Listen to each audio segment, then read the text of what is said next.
It's not by accident that everybody that's moving in is Caucasian. That's not by accident. You look and say, okay,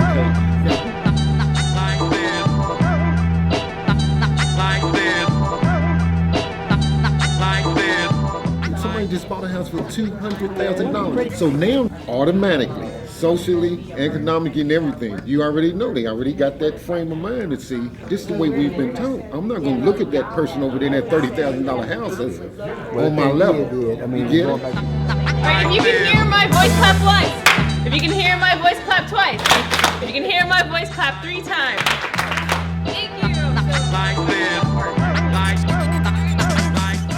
Y'all bring a lot of people in one foul swoop by they just putting up all apartment buildings. How that's gonna affect what we love about the neighborhood, you know what I'm saying? You're gonna be asset or you're gonna be, a liability. I mean, you're gonna tear the neighborhood up or we gonna be fighting against y'all because y'all knew when we old, you know what I'm saying? For us. It's always been there, the value always been there. The blacks always felt like it was just as valuable as any of the other neighborhoods. A neighborhood that you still can raise your kids in, that you would want to come raise your kids in. So hopefully as people come in, they still want this to be a home place too. That's what I don't want Madisonville to lose. I think like that right there is the very fiber of the neighborhood that keeps neighborhoods together and keep them strong. You know what I'm saying?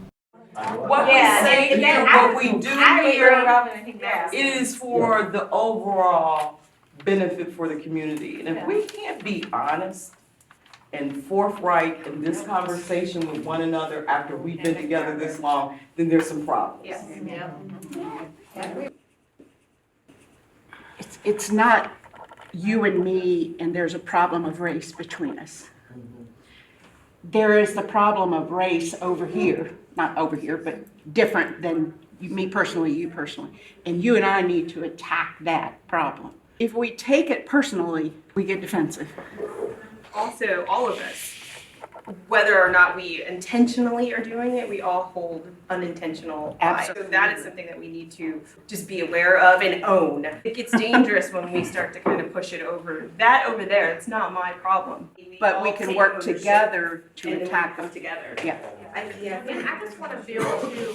I was raised in the Deep South, but I was also raised by liberal, open-minded people. So I thought I was the cool one and that I knew what needed to happen. I didn't realize how privileged I am just by the color of my skin. I'm learning how to listen more effectively, to ask questions instead of profess my solutions. And this is a quote: "There was no blame. It got tearful, emotional. I needed to hear from white people and their stories. I'm starting to feel balanced. We have commonalities, and that needs to grow."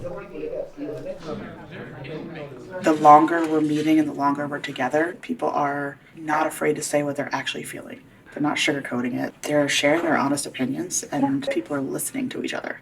And as much as you always say, don't take it personal, you have to take it personal because a lot of this is personal reflection. Okay, so believe it or not, I'm just going to only speak from my perspective.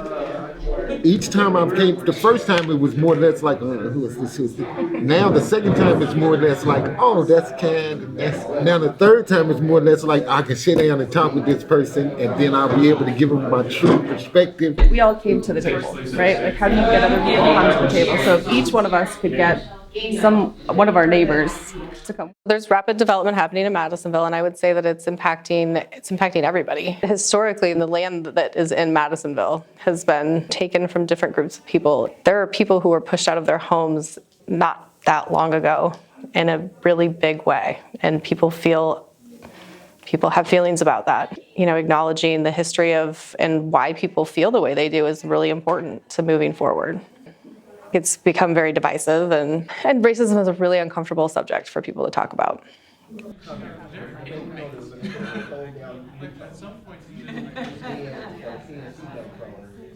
I really feel like, this shop has really not just helped me, but everybody else that wanted to express what they were trying to bring to the group. The other groups that I've attended, it was kind of like they had an agenda, and it was more of a selfish agenda. So, but this right here, you were hearing from everybody from every level so you can kind of understand where they come from, and then, you know, we can try to work together to have a common ground so nobody feels like one is overbearing the other. It makes me want to put more into the neighborhood. It makes me still believe that there are still people that want to have the neighborhood together as a good, comfortable place to live also.